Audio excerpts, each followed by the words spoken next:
I used to dread my mom asking me to go to the store to pick up some bread or milk and paying for them with food stamps. I was always terrified of running into friends while I was at the store shopping. Along with that shame, we used to have to take these incredibly dreadful trips down to the welfare office periodically. You'd sit in those beat-up pastel green chairs for a half a lifetime while the line crawled forward at an inch an hour. It was miserable. We go up the street, turn into this alley. We get about 30 feet into this alley, and my mom just smacks his hand and says something like, "Oh my God, what the hell are you doing?" She starts yelling, and then suddenly we could hear a voice. "I can hear you. I know you're in there." And we began to lay our eyes on possibly the most shocking thing I think we could have ever imagined in our lives. Growing up in Brooklyn, you see some really messed up shit. These stories have haunted me for over 50 years. Now it's time to tell them. My one rule, I don't name names. These are the Brooklyn Files, the real stories.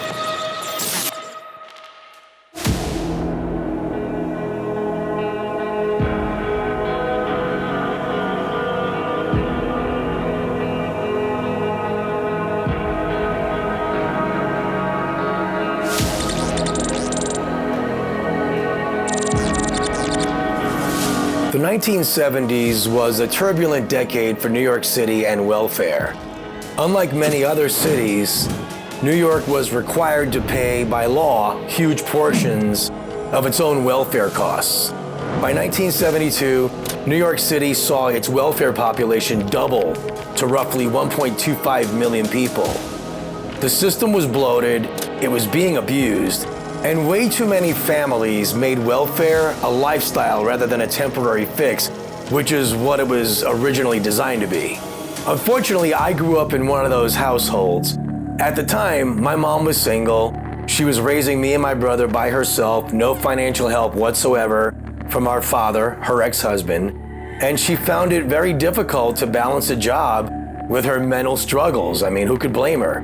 So needless to say, the only option for her was to apply for food stamps and welfare. They went hand in hand. And let me tell you, it was a really terrible way to grow up. It was very embarrassing for starters. I used to dread my mom asking me to go to the store to pick up some bread or milk or the essentials and paying for them with food stamps, which I had to do pretty often. So she would make me a list, then I would walk several blocks to the store with my shopping cart. I was always terrified of running into friends while I was at the store shopping. To this day, I actually get chills just thinking about the feeling of thinking that the entire store is watching me peel off those food stamps from out of the book when I'm paying, just hoping that somebody we knew wasn't standing in line behind me. Along with that shame, we used to have to take these incredibly dreadful trips down to the welfare office periodically. So in the 1970s, the welfare and food stamp programs required you to meet with a social worker for this incredibly stressful interview, and that's just putting it lightly. So these usually happen around every 6 months, and we're not talking about like friendly check-ins. You would usually have to bring a shoebox of documentation, stacks of papers, like rent receipts, utility bills, bank statements. So for my mom, someone who struggled with mental illness, these meetings were often a source of extreme anxiety because one missing piece of paper and they can cut off your funds. Like you were at the mercy of the social worker. If you said the wrong thing, if you answered a wrong question, if the social worker, who knows, was just having a bad day, they could just cut off your checks just like that. So to put it lightly, there was a lot riding on these visits, and my mom would feel the weight of them every single time. In fact, everybody in the house did. I would actually hear my mom up by herself at night, crying in the next room in the days leading up to one of these hearings. And back when I was growing up in Brooklyn, going downtown wasn't like it is today. Today, downtown Brooklyn, it's revitalized. They've got expensive real estate and hotels and all kinds of retail, and they got the stadium there. But back in the 70s, downtown Brooklyn was a wasteland, I kid you not. We would take the B41 bus down Flatbush Avenue, then we would get off around Atlantic Avenue or so, and then we would walk over a couple of blocks to Skimmerhorn Street to where the welfare building was. It was this like dingy, depressing part of town. Massive windowless government buildings gave it a heavy gray feeling. It was also dirty and not very well maintained at all. and you would see junk in the streets, garbage cans overflowing. You'd see rats picking through the garbage in the street. And because so many city services were concentrated there in that part of town, the sidewalks were often crowded with people waiting in long lines for the buildings to open up first thing in the morning. I remember days before we would go downtown, my grandmother would warn my mother. She'd say something like, "Jeannie, be careful when you're down there, like watch the kids closely, hold on to your handbag tightly," and I guess hearing that kind of freaked me out too. But on top of all that, we knew that going to that building, from my mom's hearing, that we would be waiting in a long, depressing line. Like everyone in that room is obviously despondent, and so it's not like you're rubbing elbows with aristocrats or anything. I mean, it was quite the opposite. So it tended to be really depressing just being there. Inside the building itself, it was dimly lit, the paint was peeling, ceiling panels were crooked, the tile floor was old and worn. It was just really miserable. And being there was an all-day affair. The city workers behind the desk there had this very unincentivized pace, if you know what I mean, like one that didn't involve any sense of urgency whatsoever. Like they moved with this deliberate slowness that you only see in people with ironclad job security. You'd sit in those beat up pastel green chairs for a half a lifetime while the line crawled forward at an inch an hour. It was miserable, painful. Like I said, for days we would be preparing for this torture. So at the time, I was 9 years old, it was 1978, and so we made one of these dreadful trips downtown. We get off the bus, we walk a few blocks, we're approaching the welfare building, and we see a security guard. He's standing at the front door, and he tells us that the entrance was closed. He said something in like broken English, mostly Spanish, but we couldn't understand him, but he was basically using his hands and gesturing that we couldn't come in that entrance, that we had to go around through the alley, through the side of the building, which was kind of weird because no one else was heading in that direction, so it kind of stood out as being really odd at the time. It just so happened that there really wasn't anyone going in or out of the building at that point, so we didn't really question it. We turned around, just followed his broken English instructions. We go up the street, turn into this alley. We get about 30 feet into this alley, and we haven't quite reached the side entrance yet when this man, about 5'8", maybe 45 years old or so, he leans into my mom and he starts putting his arm around her waist, and he begins walking with her as if he's with her, like the way a boyfriend would or something. So my mom was in utter shock. I can't even tell you how shocked I was that this was happening. But it all happened so fast that it almost seemed like I was imagining it. Like it was almost an out-of-body experience watching this take place. So the man then starts to roll his hands up towards my mom's chest, and he starts touching up there. And he says something like, "Oh my God, you're beautiful," or something like that. And my mom just smacks his hand and says something like, "Oh my God, what the hell are you doing?" She starts yelling, and he just continues to run his hand on my mom's waist, and then his hand goes down towards her lower body too. So she just gives him this huge shove, and she's just completely in shock. We both are. The man stumbles a bit, and then just then my mom says something like, "Let's get inside the building." So we go inside the building, and then we start running up this little hallway towards the elevator. So the elevator's there on the floor, and this guy starts coming into the building behind us, and now he's following us towards the elevator, but he's like, 15, 20 paces behind us. And I remember thinking to myself, this guy better not get in the elevator with us. We're done if he does. Just then, the doors open, we get inside, and now he's halfway down the hallway following us, and the elevator shuts right before he could stick his fingers in the door. Like he just missed getting the door open with his hand, but he had to pull it because it suddenly closed. So my mom pushes the button for the floor we needed. The elevator starts moving and we get going a little bit, and I think we only go about one floor. So we made it to around the second floor, and all of a sudden the elevator lights go out. We were stuck.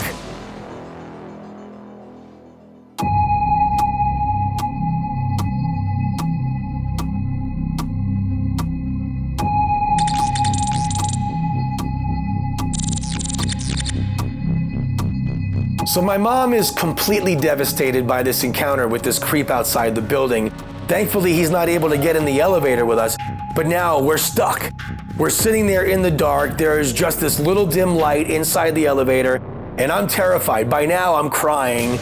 My mom is frantically ringing the emergency bell inside the elevator. She's pounding on the door. She's screaming at this really high pitch. She's saying something like, "Somebody help us, we're stuck in the elevator." She's screaming, "Somebody!" And just hearing her freak out like this is just making it worse for me. So I'm completely bawling. I'm terrified. Not to mention traumatized by what just happened with this guy chasing us. Out of nowhere, we start to hear somebody trying to pry the elevator door open, like as if somebody was on the other side of the door, opening it with their hands, and then suddenly we could hear a voice. "I can hear you, I know you're in there." And it's the voice of the guy that we just saw downstairs. It's him. This guy followed us up. He must have heard the emergency bell, realized we were in the elevator, and now he's tormenting us through the door. Like he's enjoying this. He's trying to pry the door open from the other side, and then he says it again in that voice. He goes, "I know you're in there." So my mom keeps ringing the bell, hoping somebody would hear us and come to our rescue. But don't forget, this is New York City in the 70s, a municipal building owned by the city, barely maintained, and just a wreck. So not a high priority that somebody's gonna come running to fix this elevator immediately, and not probable. So the thought of this was terrifying to say the least. So a few minutes go by, maybe 4 or 5 minutes. We're still pounding on the door. My mom's still screaming, I'm still crying. And we eventually stop hearing the man's voice on the other side of the door. So we just assumed this guy had gone away and gave up. After all, he couldn't get to us. Luckily, shortly after that, the lights start flickering and you could start hearing the motor of the elevator start whirring up again and winding back up, and suddenly we begin moving. It was such a huge relief when you could feel the elevator lifting up towards the 3rd floor, which was originally where we were heading. The doors open, and the first thing we see is the same security guard that we saw downstairs at the front entrance, the one that had told us to go up the alley. He's now standing outside the elevator as if he's sort of standing guard there on that floor and overseeing things.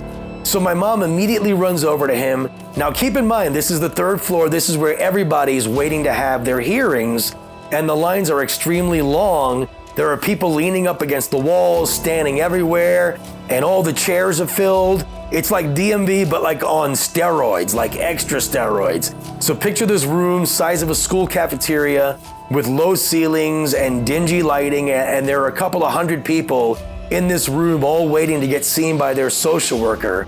So my mom walks towards the security guard and she starts to frantically explain to him that she needs him to call the police for her because she was just attacked by a man downstairs. Again, this guy didn't speak much English, so he didn't really understand. But by then, a couple of women standing nearby, they overheard what my mom had said, and they must have been bilingual or something. So they rushed over to my mom. They started trying to comfort her. And then one of the other women translates to the security guard and explains to him in Spanish that something terrible had happened to my mom and that she needed help from the police. So he then starts nodding as if he finally understood. And then he starts to rush out this large room into the hallway, and then he just disappears. So it appeared that he was going to run to a phone and call the police. At least we thought he was. By now, one of the women nearby, she stood up, gave my mom the chair, let her sit down. After hearing what my mom had been through, these women were really nice and they were being empathetic over what had happened. So after a few, the police never arrived. We just waited for them. The security guard never returned, but my mom was very concerned about not missing her hearing with her social worker. Don't forget, this could mean losing her benefits. I mean, the checks would stop if she didn't sit down with her social worker when she was scheduled to do that day. So she pulls herself together enough to go over, sign in, get a number to wait in line.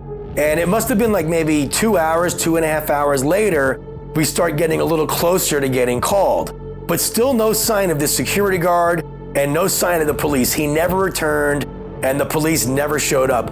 But no surprise there, of course. Finally, after what seemed like an eternity, they start getting closer to our number and we start making our way towards the area where they're calling the numbers and they're assigning everyone to a social worker. And that's another thing. you didn't have your own social worker at these hearings.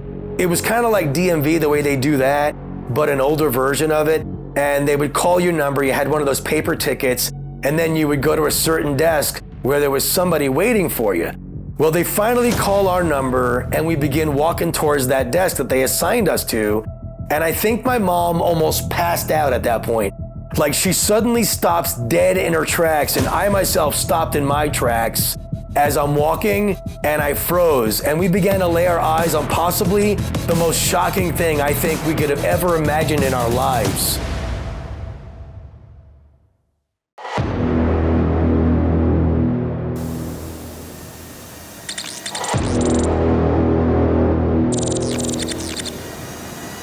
My mom and I were walking towards the desk that we were assigned to after hearing our number get called, and we began approaching the desk where the social worker was sitting. It was a total system shock. Like at this point, I'm still waiting for my brain to make sense of what my eyes just saw. And my mom looked to be in the exact same state as me. And I look up at her, her eyes were as wide as can be. And sitting at that desk was the creep that we encountered earlier downstairs. He was the guy that was waiting in the alley. So now I could see my mom trying to hold back like every kind of emotion and reaction that she had, because she's in shock about what happened, but now an added layer to it. The social worker then just looks at us deadpan as if he'd never laid eyes on us, like no reaction from him. He just very cordially reaches out his hand, introduces himself, and gestures for us to take the seats in front of his desk. And now my mom can't say a word to the guy about what happened downstairs. She's terrified that she's not gonna get her benefits. Like if she as much as gives this guy the slightest dirty look or says anything about what happened just a couple of hours ago, this guy just grabs his pen with a strike of it. The checks stop immediately the next day, and that's it. We couldn't afford that. Figuratively and literally, period. So with a straight face, my mom starts interviewing with the guy, and I could see how much she's holding back. And I know how hard it is for my mom because I could see her face hardening up as if she's trying to show no emotions on the outside. But I knew this was killing her on the inside. I was sick to my stomach watching the whole thing because I knew what was at stake. Like even at that age, I knew what was riding on my mom staying calm. I understood it. During the interview, my mom never said a word. The social worker, however, did show a smug, condescending grin that implied some kind of superiority or having the upper hand. Like, of course, after all, he did have the upper hand in this case. But not for long. Some years later, in the late 70s and early 80s, the New York Times and the Daily News ran several stories about welfare caseworkers being arrested for extortion, forcing women to pay a fee or provide physical favors to get their benefits.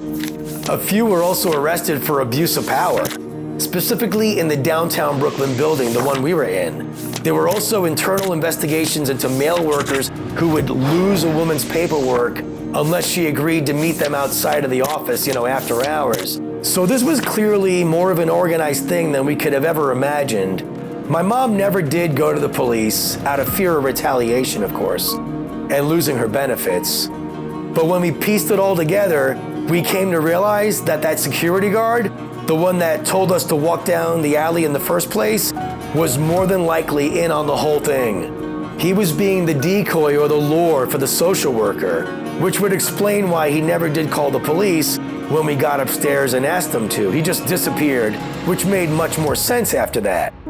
Because these men were city employees using their power to exploit vulnerable women, they were likely hit with coercion in the first or second degree. In other cases, if a social worker was taking kickbacks to find lost paperwork, they were charged with felony bribery taking or larceny. And in other cases, like my mom's situation, where there was actual physical contact or groping, they were charged with sexual abuse in the third degree. In the majority of these cases, many of the caseworkers who were first-time offenders, they got 3 to 5 years probation and were immediately fired and banned from ever getting a job with the city for life. In the more serious cases, the sentences received mostly ranged from 6 months to 2 years at Rikers Island. My mom never got any surefire evidence that the two punks that trapped us that day ended up getting arrested and jailed, but we could only assume they did since this was a rather large investigation at the time involving many caseworkers. They certainly deserved it, and we certainly hope they got their punishment.